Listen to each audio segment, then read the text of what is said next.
Hello students, welcome to my channel study with hello Suman. आज की इस वीडियो से हम लोग कवर करने वाले हैं प्रश्नावली 1.2 का उदाहरण हल करेंगे क्लास 10 मैथ्स इन हिंदी। तो स्टूडेंट्स, आज की इस वीडियो में हम लोग करेंगे, सबसे पहले एग्जाम्पल को करेंगे। जितने सारे भी एग्जाम्पल्स के क्वेश्चन हैं सबसे पहले उसको कवर करेंगे, उसके बाद हम लोग क्या करेंगे, चैप्टर स्टार्ट करेंगे। तो स्टूडेंट्स, अगर आप मेरे 1 इससे पहले का जो चैप्टर है वो है आपका 1.2। अगर आप उस वीडियो को अभी तक नहीं देखे हैं तो उसका लिंक मैंने डिस्क्रिप्शन में डाल दिया है, आप जाके उसको पहले देख लीजिए, फिर आप 1.2 में आप आइए, उसको फिर बहुत डिटेल से देखिए और साथ ही साथ नोट करते हुए चलिए। तो स्टूडेंट्स, अगर आप मेरे चैनल पर नए हैं तो प्लीज़ इस चैनल को सब्सक्राइब करना मत भूलिए, और अगर पुराने हैं तो नोटिफिकेशन बेल ऑन रखिए, जिससे हर वीडियो का नोटिफिकेशन आप तक पहुंचे। तो स्टूडेंट्स, चलिए इस वीडियो को बिना टाइम वेस्ट किए हुए फटाफट से स्टार्ट कर लेते हैं और देखते हैं उदाहरण 5। देखिए, उदाहरण 5 में क्या बोला जा रहा है, संख्याओं 4n पर विचार कीजिए। ठीक है, जहां n एक प्राकृतिक संख्या है, जांच कीजिए कि क्या n का कोई ऐसा मान है जिसके लिए 4 के पावर n अंक शून्य पर समाप्त हो। तो हम लोगों को यहाँ पे क्या बोला जा रहा है, देखिए मैं बता रहा हूँ, यहाँ पे 4 का पावर n दिया गया है आपको, और इस पे बोला जा रहा है कि आप इस पे विचार करिए और ये बताइए कि इसका पावर हम लोग क्या रखें। वो प्राकृतिक संख्या बोल दिया गया है कि इसका अंक जो होगा वो प्राकृतिक संख्या होगा, और आप इस पे विचार करिए और बताइए कि n का वैल्यू क्या रखें कि जिससे ये क्या आ जाए, जीरो आ जाए। मतलब यहाँ पे इसका वैल्यू क्या आना चाहिए, जीरो आना चाहिए, जीरो पे समाप्त हो। जैसे मान लीजिए आपको हम बोले हैं कि यहाँ पे क्या लिखा हुआ, मान लीजिए 2 लिखा हुआ है। ठीक है, और हम 2 से गुना कर रहे हैं इसको। तो आप गुना कर रहे हैं, हम बोल रहे हैं कि इसको किससे गुना किया जाए कि ये क्या हो जाए, इकाई अंक पे जीरो पे समाप्त हो। तो इसको बोलते हैं जीरो पे समाप्त हो रहा, क्योंकि 10 आ रहा तभी तो जीरो पे समाप्त हो रहा। तो ऐसा कब होगा, ठीक है, ऐसा कब होगा, तो इस पे विचार करना, 4 के पावर n पे विचार करना है कि ऐसा कब हो सकता है। ऐसा तभी होगा जब वह संख्या 5 से क्या लगेगा, भाग लगेगा। मान लीजिए आपको यहाँ पे 20 दिया गया है और 20 का पावर n दिया गया है। अब आप मान लीजिए n का वैल्यू आप क्या ले रहे हैं, 2 ले रहे हैं, तो आप इसको क्या लिखिएगा, 20 का पावर 2, यानी कि आप 20 को कितना बार लिखिएगा, 2 बार लिखिएगा। जब आप इसको गुना करिएगा तो यहाँ पे क्या आ जाएगा, 400 आ जाएगा। लेकिन जब आप इसको 5 से भाग करिएगा, ठीक है, तो 5 एकम 5, 5 5 × 40 और 0, मतलब ये क्या हो रहा है, जीरो पे समाप्त हो रहा है।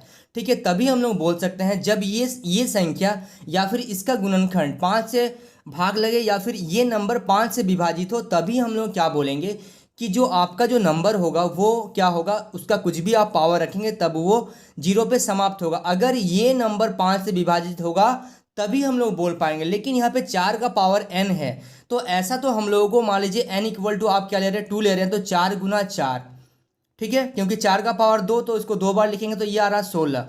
तो ऐसा तो कभी होगा ही नहीं कि 4 का पावर क्या आ जाए, 4 का पावर आप कुछ लिए और उसको गुना करने से जीरो पे वो समाप्त हो, ऐसा पॉसिबल ही नहीं है। क्योंकि ये जो 4 है इसको हम लोग इस तरीके से लिखेंगे, और इसको जब 5 से भाग करेंगे, क्या ये विभाजित होगा 5 से, तो नहीं होगा। तो यहाँ पे सिंपल लिखिएगा आप लोग, यदि जो भी चीज़ मैंने बताया उसको भी हम लोग क्या करेंगे, नंबर पे लिख देंगे, मतलब उसको हम लोग लैंग्वेज पे अभी लिखेंगे। यदि किसी संख्या, यदि किसी n के लिए, ठीक है, यदि किसी n के लिए संख्या 4 का पावर n क्या है, शून्य पर, ठीक है, यदि किसी n के लिए 4 का पावर n शून्य पर समाप्त होगी तो वह 5 से विभाज्य होगी। यही हम लोग बोले, अगर ये संख्या 5 पे समाप्त हो रहा है तो इसका मतलब क्या है, सॉरी, अगर कोई संख्या शून्य पे समाप्त हो रहा है तो इसका मतलब क्या है, वो 5 से विभाजित होगा। यानी कि हम लोग लिखेंगे यहाँ पे, अर्थात 4 के पावर n के अभाज्य गुणनखंड, 4 के पावर n के अभाज्य गुणनखंड में अभाज्य संख्या 5 आनी चाहिए, 5 आनी चाहिए। अगर हम लोग 4 का गुणनखंड, मान लीजिए कोई भी नंबर है n, उसका गुणनखंड कर रहे हैं, अगर मान लीजिए 5 आ रहा है तभी हम लोग बोलेंगे वो 5 से विभाज्य होगा। नहीं, अगर नहीं आ रहा तो कैसे बोलेंगे, तो यहाँ पे तो संभव ही नहीं है। तो यहाँ पे लिखेंगे, अतः यह संभव नहीं है। 4 के पावर n के लिए 5 लाना संभव ही नहीं है। ये चीज़ समझ में आ गया आप लोगों को। चलिए so students please note down this question. देखिए उदाहरण 6 में क्या बोला जा रहा है। उदाहरण 6 में बोला जा रहा है संख्या 6 और 20 के अभाज्य गुणनखंड विधि से एचसीएफ और एलसीएम ज्ञात करिए। मतलब हम लोगों को 6 और एक संख्या 20 दिया गया है और हम लोगों को बोला गया है एचसीएफ निकालिए और क्या निकालिए, एलसीएम निकालिए। लेकिन किस विधि से निकालिए, अभाज्य गुणनखंड विधि से निकालने के लिए बोला गया है। अब अभाज्य गुणनखंड विधि क्या होता है, मतलब प्राइम फैक्टराइजेशन, मतलब उसका एलसीएम लेके हम लोग क्या करेंगे, गुणनखंड निकालेंगे। एचसीएफ को हम लोग हिंदी में बोलते हैं मौसौ, यानी कि महत्तम समावर्तक, और इंग्लिश में बोलते हैं इसको हाईएस्ट कॉमन फैक्टर। उसी प्रकार से एलसीएम को बोलते हैं हिंदी में लौसौ, और इसको अगर उसका फुल फॉर्म होता है लघुत्तम समावर्तक, और इंग्लिश में इसको बोलते हैं लीस्ट कॉमन मल्टीपल। क्लियर है यहाँ तक आप लोगों को। अब चलिए इसका हम लोग सॉल्व करते हैं इसको। देखिए उदाहरण को बहुत ध्यान से देखिएगा। यहाँ पे 6 का सबसे पहले हम लोगों को क्या निकालना पड़ेगा, अभाज्य गुणनखंड करना पड़ेगा। यानी कि आप एलसीएम ले लीजिएगा साइड में कहीं, 6 का एलसीएम लीजिएगा, 2 का पहाड़ा में ये 3 और 3 का पहाड़ा से 1, यानी कि इसको लिख सकते हैं 2 गुना 3।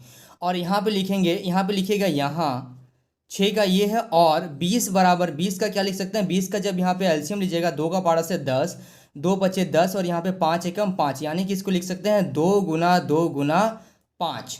ये हो गया। अब देखिए एचसीएफ यहाँ पे अगर हम लोगों को निकालने के लिए बोला जाएगा एचसीएफ, ठीक है, एचसीएफ अगर निकालने के लिए बोला जाएगा 6 और 20 का, तो क्या करेंगे, देखिए एचसीएफ में हम लोग क्या करते हैं, उभयनिष्ठ गुणनखंड को देखते हैं। उभयनिष्ठ गुणनखंड का मतलब होता है ऐसा गुणनखंड जो दोनों में पाया जाए। तो दोनों में यहाँ पे क्या मिल रहा है, 2 मिल रहा है, और तो कुछ नहीं मिल रहा, तो इसका एचसीएफ क्या हो गया, 2। ठीक है। और अगर हम लोगों को बोला जाएगा कि एलसीएम निकालिए 6 और 20 का, तो क्या लिखेंगे, देखिए जो दोनों में है, दोनों में क्या है, 2 है, उसको एक बार लिखिएगा, और बाकी सारे नंबर को एक एक बार, यानी कि 1 3 हो गया, नीचे से क्या बच गया, 1 तो 2 आ गया, और यहाँ से 5 आ गया।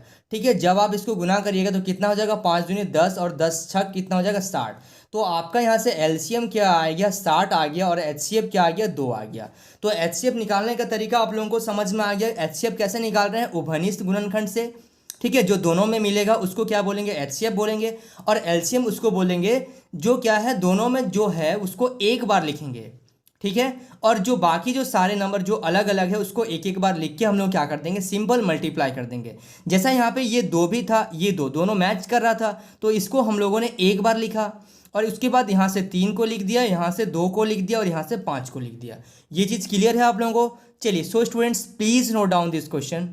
देखिए उदाहरण 7 में क्या बोला जा रहा है, अभाज्य गुणनखंड विधि द्वारा 96 और 104 का एचसीएफ निकालिए। 96 और क्या बोला है, 404 का क्या निकालिए, एचसीएफ ज्ञात कीजिए, और फिर इनका एलसीएम ज्ञात करिए। तो यहाँ पे देखिए अलग तरीके से बताया हुआ है, मैं अलग कंसेप्ट बता रहा हूँ। ठीक है। ये कंसेप्ट आपको समझ में नहीं आएगा क्योंकि ये बुक ने अपने हिसाब से सॉल्व किया है, और मैं जो तरीका बता रहा हूँ वो बहुत ही डिटेल तरीका मैं आपको बताने वाला हूँ। ठीक है। तो सबसे पहले क्या करेंगे, यहाँ पे 96 का क्या करेंगे, एलसीएम ले लेंगे। यानी कि हम लोगों को अभाज्य गुणनखंड विधि से निकालना, तो इसका सबसे पहले हम लोग क्या कर लेंगे, फैक्टर बना लेंगे, यानी कि इसको एलसीएम ले लेंगे। तो 96 को अगर एलसीएम लीजिएगा 2 का पहाड़ा से, तो कितना आ जाएगा, 2 चौके 8, 2 अटे 16, 2 का पहाड़ा से 24, 2 का पहाड़ा में आ जाएगा 1 12, 2 का पहाड़ा में आ जाएगा 6, और यहाँ पे आ जाएगा 3, 2 का पहाड़ा से आ जाएगा 3, यानी कि 2 कितना बार आ रहा है, तो यहाँ पे लिखिए 1 2 3 4 5 6, 1 2 3 4 5, यानी कि 2 गुना 2 गुना 2 गुना 2 गुना 2, 2 5 बार आ गया, और यहाँ पे 1 3 आ गया। आप इसको इस तरीके से भी लिख सकते हैं, 2 का पावर 5 गुना 3 का पावर 1। यहाँ तक कोई दिक्कत नहीं है। अब हम लोग करेंगे यहाँ पे क्या, 404 का क्या करेंगे, इसका भी हम लोग क्या निकालेंगे, अभाज्य गुणनखंड विधि निकालेंगे। अभाज्य गुणनखंड विधि से इसको क्या करेंगे, फैक्टर कर लेंगे। अभाज्य गुणनखंड विधि से इसका गुणनखंड निकालेंगे। ठीक है। तो देखिए 2 का पार्ट से अगर करेंगे तो ये कितना आ जाएगा, 202, यानी कि 202, और 2 का पार्ट से करेंगे तो 101, और ये 101 का पार्ट से एक बार में जाएगा। ठीक है। तो यहाँ पे लिखेंगे 2 गुना 2 गुना 101, यानी कि लिख सकते हैं 2 का पावर 2 गुना 101 का पावर 1। ये चाहे तो आप लिख सकते हैं, नहीं तो नहीं लिख सकते हैं, तो कोई भी दिक्कत नहीं है।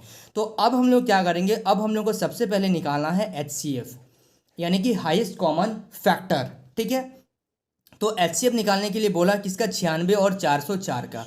तो HCF के लिए मैंने आपको तरीका बताया था कि उभयनिष्ठ होना चाहिए। उभयनिष्ठ गुणनखंड को हम लोग यहाँ पे क्या करते हैं, HCF बोलते हैं। तो उसको मैं देखिए रेड पेन से मार्क कर रहा हूँ। तो यहाँ पे देखिए यहाँ से क्या हो रहा है, 1 2 यहाँ से मैच कर रहा है, और यहाँ से ये 2 और ये 2 मैच कर रहा है, और तो कोई भी चीज़ यहाँ पे मैच नहीं कर रहा है। ठीक है, जो दोनों में होता है उसी को क्या बोलते हैं, उभयनिष्ठ बोलते हैं। तो यहाँ पे क्या आ जाएगा, 2 गुना 2, यानी कि इसका HCF जो हो गया वो कितना हो गया, 4। ठीक है, अब अगर एलसीएम का बात करें, एलसीएम अगर करेंगे 96 और 404 का, तो क्या हो जाएगा, जो दोनों में है उसको एक एक बार लिखिए। ये दोनों में 2 है तो उसको एक बार, ये दोनों में 2 है उसको एक बार, बाकी यहाँ से जो बच रहा है उसको लिखिए 2 गुना 2 गुना 2 गुना 3 गुना, और यहाँ से बच रहा है आपका 101, यानी कि लिख सकते हैं 2 का पावर 1 2 3 4 5, 2 का पावर 5 गुना 3 का पावर 1 गुना 101। जब आप इसको सॉल्व करिएगा तो आपका आंसर आएगा 9696। ठीक है, ये आपका एलसीएम आ गया। यहाँ तक क्लियर है। चलिए, so students please note down this question. अब हम लोगों का एक लास्ट एग्जाम्पल बचा हुआ है। देखिए क्वेश्चन नंबर 8 जो है ये लास्ट एग्जाम्पल है इस चैप्टर का, उसके बाद यहाँ पे आपका चैप्टर स्टार्ट हो रहा है। ठीक है, तो देखिए संख्या 6, 72 और 120 का अभाज्य गुणनखंड विधि द्वारा HCF और LCM ज्ञात कीजिए। मतलब हम लोगों को 3 अंक दिए गए हैं। अब यहाँ पे आपको सीखना है कि 3 अंक का कैसे हम लोग HCF, मतलब अलग अलग 3 नंबर दिए गए हैं और उसका आपको HCF निकालना है और LCM निकालना है। ठीक है, तो कैसे करते हैं, चलिए इसको अभी हम लोग सॉल्व करेंगे। तो यहाँ पे मैंने देखिए क्वेश्चन लिख लिया है। ठीक है, यहाँ पे मैंने क्वेश्चन लिख लिया है। अब इसको हम लोग सॉल्व करेंगे। तो सबसे पहले हम लोग क्या करेंगे, 6 का सबसे पहले अभाज्य गुणनखंड यहाँ पे निकालेंगे। तो 2 का पार से 2 तिया 6 और 3 एकम 3। उसके बाद 72 का भी यहाँ पे निकाल लेते हैं। तो 72 का निकालेंगे तो 2 का पहाड़ा में ये 3 बार में जाएगा, 2 तिया 6 1 12 36, 2 का पहाड़ा में ये जाएगा 18, 2 का पहाड़ा में ये जाएगा 9 बार में, और यहाँ से 3 का पहाड़ा में 3 बार में, और यहाँ से 3 एकम 3। ये चीज़ क्लियर है। उसके बाद 120 का भी निकालेंगे, 2 बार में निकालेंगे तो 60, 2 बार में निकालेंगे तो 30, और 2 का पहाड़ा में ये 15 बार में जाएगा, और ये 3 का पहाड़ा में 3 पचे 15 और 5 एकम 5। तो यहाँ पे लिखेंगे 6 बराबर क्या लिखेंगे, 2 गुना 3। 72 बराबर क्या लिखेंगे, देखिए दिख रहा है आप लोगों को, 72 बराबर लिखेंगे 2 गुना 2 गुना 2 गुना 3 गुना 3। और 120 बराबर क्या लिखेंगे, 2 गुना 2 गुना 2 गुना 3 गुना 5। ठीक है, अब यहाँ से क्या करते हैं, सबसे पहले हम लोग करेंगे HCF। अब हम लोग को HCF निकालना है 6, 72 और 120 का। ठीक है, जब हम लोग यहाँ से HCF निकालेंगे तो क्या हो जाएगा, इसका HCF क्या होगा, देखिए जो हम बोले हैं जो तीनों में मिले, यानी कि जो उभयनिष्ठ बोलते हैं उसको, उभयनिष्ठ गुणनखंड क्या है, यहाँ पे देखिए 2 सब में है, तीनों में होना चाहिए, और ये देखिए 3 भी सब में है। ठीक है, ये देखिए ये 3 भी सब में मिल रहा है। ठीक है, इसमें भी 2 है, इसमें भी 2 है, इसमें भी 2 है। तो जब जो तीनों में है उसको कितना बार लिखेंगे, यहाँ पे 1 बार, और यहाँ पे कितना है 3, 1 है, यहाँ पे भी है, यहाँ पे भी है, तो ये 3, यानी कि HCF क्या आ गया, 6।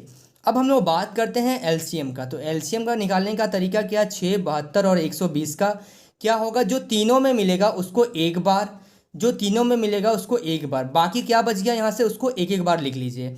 तो ठीक है ना, तो यहाँ पे कितना बार लिखेंगे, तो यहाँ पे हम एक चीज़ बता रहे थे कि जो तीनों में मिल रहा है उसको तो एक एक बार हम लोगों ने लिखा। यहाँ पे ये 3, ये सॉरी ये 2 ये 2 ये 2, तो इसमें से 1 2 आया, इसमें से ये 1 3, यहाँ 3 यहाँ 3, तो ये 1 3 आया। अब एक चीज़ नोट करिएगा कि यहाँ पे मान लीजिए ये 2 और ये 2 भी आपस में मिल रहा है। ठीक है, तो इसको भी एक बार लिखेंगे, ये चीज़ ध्यान दीजिएगा, ये इंपॉर्टेंट है। और यहाँ पे भी 1 2, ये दोनों आपस में मिल रहे हैं कि यहाँ पे भी है, यहाँ पे भी है, तो उसको भी एक बार लिखिएगा। और ये तो नहीं मिल रहा है तो इसको एक एक बार लिख देंगे। ये तरीका मत भूलिएगा। ठीक है, जरूरी नहीं है कि वो तीनों में ही मिले, अगर तीनों में मिल रहा है तो उसको HCF बोल रहे हैं, लेकिन अगर दोनों में मिल रहा है तो उसको हम लोग LCM में लिखेंगे, उसको HCF में मत करिएगा। ठीक है, फिर से समझिए, जो तीनों में मिलेगा उसको हम लोग यहाँ पे एक बार लिखेंगे HCF के लिए, जो तीनों में मिलेगा उसको एक बार लिख के मल्टीप्लाई कर देंगे। ठीक है, अच्छा अब LCM में क्या करते हैं, जो तीनों में मिल रहा है उसको एक बार, जो तीनों में मिल रहा है उसको एक बार। अब यहाँ पे ये दो जो है वो दोनों में है इसलिए एक बार, ये दो भी दोनों में है इसलिए एक बार, और ये दोनों आपस में मैच नहीं कर रहे हैं इसलिए इसको एक बार और इसको एक बार। जब आप इसको लिखेंगे तो ये क्या लिख सकते हैं, 2 का पावर 3 गुना 3 का पावर 2 गुना 5। जब आप इसको मल्टीप्लाई करोगे तो ये आपका आ जाएगा 360। क्लियर है। चलिए तो students please note down this question. यहाँ पे हम लोगों का 1.2 का एग्जाम्पल कंप्लीट होता है। अब जो नेक्स्ट वीडियो आने वाला है उसमें हम लोग चैप्टर के सॉल्यूशन को करेंगे। So students please note down this question. So students I hope आपको इस वीडियो से काफ़ी कुछ सीखने को मिला होगा। वाकई अगर आप इस वीडियो से कुछ सीखे हैं तो इस वीडियो को लाइक करिए, हमारे चैनल को सब्सक्राइब करिए और इस वीडियो के एंड में कमेंट करना मत भूलिए। तो स्टूडेंट्स मिलते हैं नेक्स्ट वीडियो में, तब तक के लिए बाय।